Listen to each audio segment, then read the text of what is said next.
B'ez Hashem Yisbarach, we begin Parak Sheisha Asa, the 16th parak in the Rambam's Hilchos Issurei in the laws of forbidden relations, and we continue the theme of the previous parak, discussing those that are Asur and Love Bakal, that forbidden to have relations with getting married to any one of the, primarily, the general assembly of the Jewish people, specifically in this parak, that of the Saris, that which the person has castrated, and also the prohibition about doing Sirus, about actual castration. As Rambam begins Halacha Aleph, Petua Daka, a man with crushed testicles, ukur shavcho, or with a severed male member. Shenasu bas Yisrael uvalu, where there's these two criteria, as the Rambam explained in the previous parak halacha beis, that there's no negative prohibition where you're going to get lashes for cohabitation unless it has also kedushin. So we're talking about where he married a Jewish woman and cohabited with her. Then they get lashes, and like it says in the pasuk in Devarim, that the one with the crushed testicles or the severed male organ should not come into the assembly of Hashem. However, but they're allowed to marry a woman who converted to Judaism or was freed, which has a similar halacha to a giyaris, and the reason for that is because the kahal of gerim is not considered the kahal. It's only kahal Hashem, but giyaris and mishacheres, a Petua Daka Choy Shavcha is permitted to get married to.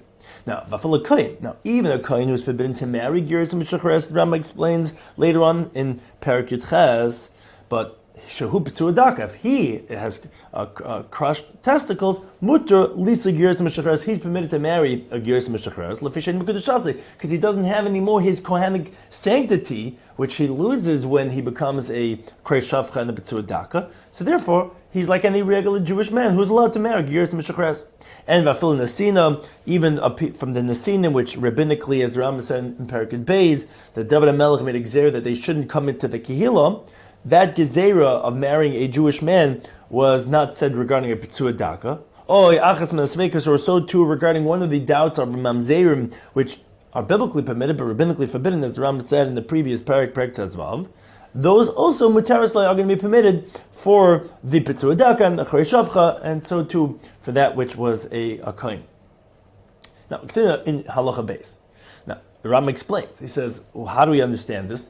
Since the man with crushed testicles is forbidden to marry a Jewish woman in the Kial of Hashem as the pasuk in Devarim, so therefore the rabbis didn't make their gezerah, they didn't extend the gezerah on the Nasinim, neither on those which are doubtful mamzerim, which we said they're shtuki, asufi, different types of doubts. We did not extend those gezerahs on the Petua Daka Choy Shavcha, because they have no one else to marry. Now, but says the Rambam, but they are forbidden to marry a definitive mamzer, shari surim in Torah, because that's a biblical prohibition. Now, although the giyaris to a kohen is also biblically prohibited, and still we said that when the kohen is Petua Daka, he's permitted her. So that's because the Rambam holds that Petua Daka only diminishes the kohanic sanctity. So therefore that removes that problem, but not the Yisrael sanctity of a regular Jewish man, and therefore that remains forbidden to marry a mamzer. Now, halacha gimel, the Rambam qualifies the physiological understanding of this halacha Petua Daka and Choy Shavcha. Says the Rambam, Beizu Petua Daka, what is the man with crushed testicles? Which we're saying is in this halacha of Issurei Biah, not allowed to marry a Jewish woman. Again, besides those exceptions of the giyaris and the mishacheres, that is in the Issurei Biah. Says the Rambam, Kol shenivtzu habeitzim shaloi. So the Petua Daka is whoever has his testicles that are wounded is considered Petua Daka. What's considered the other halacha of which literally means say the cut of what spills? It's called shenichus hagid shalai. Is if his organ is cut, which that it pours out from that organ. If that's cut, that is that invalidation. Now, as the Rambam explains, there's three organs that it's possible to become sheifas l'zacha, that the male should become invalidated. Again, which is in his reproductive organs, which makes him forbidden to marry and cohabit with a Jewish woman. They're bagid, it's in the organ, the shaft, uvabeitzim, and in the testicles, uvashvilin shebehem tispashal shechvazera, and in the tracts, which is where actually the seed actually becomes the semen. They're called chutei beitzim, the seminal tracts. Now, if one of these three organs are wounded, or crushed, how is it possible that invalidates him again from marrying a Jewish woman? Now, Rambam says, Ketzah, how so? So he explains, Nitzah, if let's say the shaft becomes wounded, or crushed, or if the corona which is the tip of the male organ, gets cut. Or the organ gets cut, lamala above the corona, which is obviously towards the body, because the corona is the top of the male organ. I mean, towards the top of, meaning towards the person's body. So then puzzle, any of these places, if it gets cut or crushed or wounded, it will invalidate him from marrying a Jewish woman.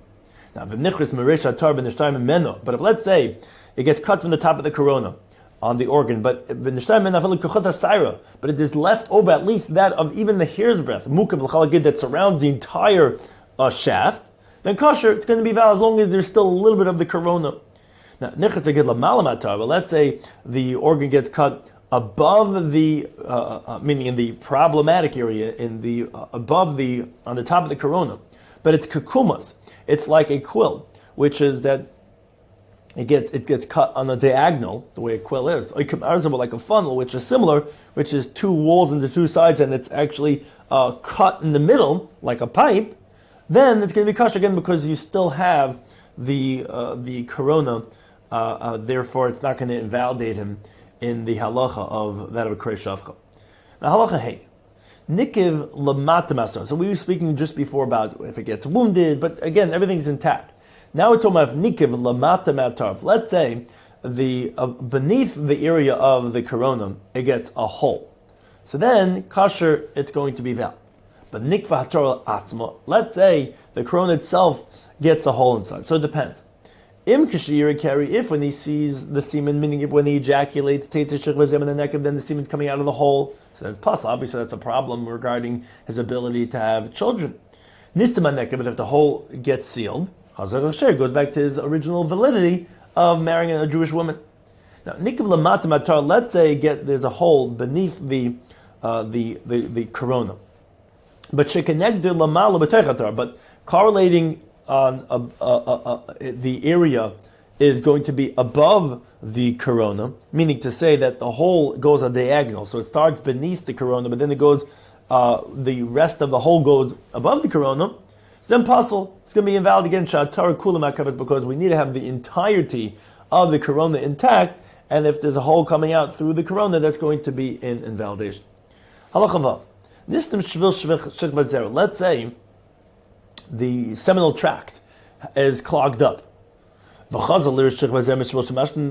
because of that, it gets backed up, he's actually having his semen come out of the tract that a person urinates from.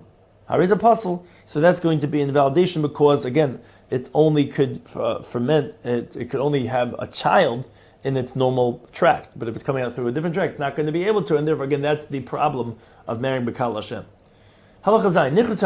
Let's say the testicles get cut off, or one of them, or one of them gets wounded, or one of them gets crushed, or if it's missing a piece, or has a hole. Again, Hari's apostle, these are all invalidations. Let's say the seminal tracts get cut off, or even one of them, or it gets crushed or gets wounded. Again, Hari's apostle, these are the three organs that it could invalidate regarding the ability to reproduce and forbidden to get married to a Jewish woman. Now, if let's say one of the seminal tracts gets a hole, and it opens up l'shvilmei raglayim into the urinary tract, now he's urinating from both places, from the place where he normally urinates and from where the semen comes out. From the urinary tract and from the seminal tract. There's a kasha. That's going to be okay. The only problem is if the semen is only coming out from the urinary tract. If the urine is coming out through the seminal tract, that's going to be valid. Now, in Halacha test, the Rambam qualifies regarding this person being a saris, what the category is. Because kol psul shemanim ben nezeh, says Rambam, all those that we said that are invalid is because shalahayi b'dei shemayim. It's only if it didn't happen naturally through the hands of heaven. Could go in, for example, shakar say adam mekelev. If let's say a person or a dog had cut it off, a hiko kites, or a thorn had wounded him, or things similar to that, which were man-made, so to speak. And those are going to be invalidations of being someone who's castrated. But if he was born a krei shavcha, where the male member was was damaged, like Petsuadako crushed testicles, that's how he was born. The Shenoble Betzim was born without testicles. He became ill because of his body, and therefore these organs stopped working. Or he was something, it was born in him, something evolved, an ulcer, a himself, across him, and made it dissolve or get detached. There's a kashal because such a person is permitted to marry a Jewish woman. These will happen naturally. Those are not included in the halachic category of Krei Shavcha and Petsuadaka.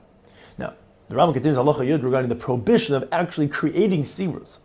Also, lahafsid every zer. It's forbidden to ruin the reproductive organs. Whether we're talking about in a human, whether in an animal, a wild animal, or a bird, whether it be a kosher or a non-kosher animal, whether in Eretz or out of Eretz. Why that last piece? Because the Rambam says, although the pasuk says Meyikra, in your lands you shouldn't do it.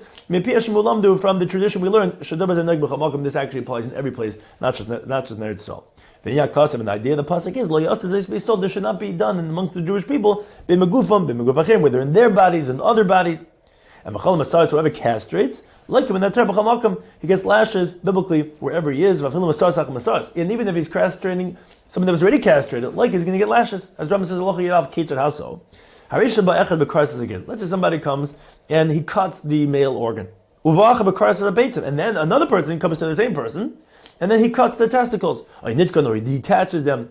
And then a third person comes along and cuts the seminal tract. Each one of these people are going to the next stage, but they're each castrating, and they each get a set of lashes. Or for example, let's say another case. Someone comes and crushes the male member, the shaft. Someone comes along and detaches. Someone comes and then they cuts it off. And they all get lashes. Even though the last one that's castrating is doing someone that's already castrated, and this applies whether human or an animal or a wild animal or a bird. Now, but Masar says in the case, someone castrates a female, preventing her from ruining her genital area, whether it be a human, female, or some other species, Pater is going to be exempt. This is specifically, the lashes is on a male. Now, halachid beis. Let's say mashki ikaran. Let's say someone doesn't do the actual castration, but he gives them a potion to drink that causes sterility. And this la'adam el for a human or for some other species for the purposes of castration. So that's forbidden. But the person does not get lashes because they didn't actually touch the reproductive organs, and the castration happened by itself.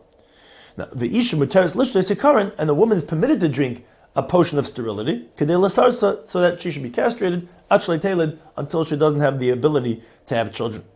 Now, let's say somebody bounds a person. Because of that, a dog or some other wild animal goes and pounces and attacks and mauls this person. Until that makes the person into a krei shavcha. Or similar case, he holds down a person in the water or in the snow until his organs of reproduction stop working.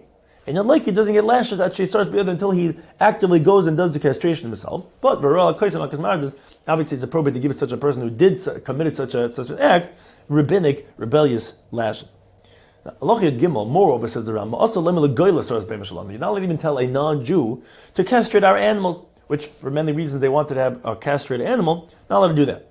But the mekacha hu me'atzma says, so let's say the non-Jew himself goes and does it and takes the animal and castrates it, then mutter is permitted. But if let's say a Jew deceitfully does this and he really has the non-Jew doing it without directly telling him, I say we penalize him. He has to sell it to another Jew, but he can even just sell it even to his adult son, but it can't be his anymore. He's got to sell it to someone else. But to his minor son, that he cannot sell to, he can't give it to him because that's considered like his own, and it has to be somebody else because there's penalty of deceitfully having the non-Jew castrate his animals.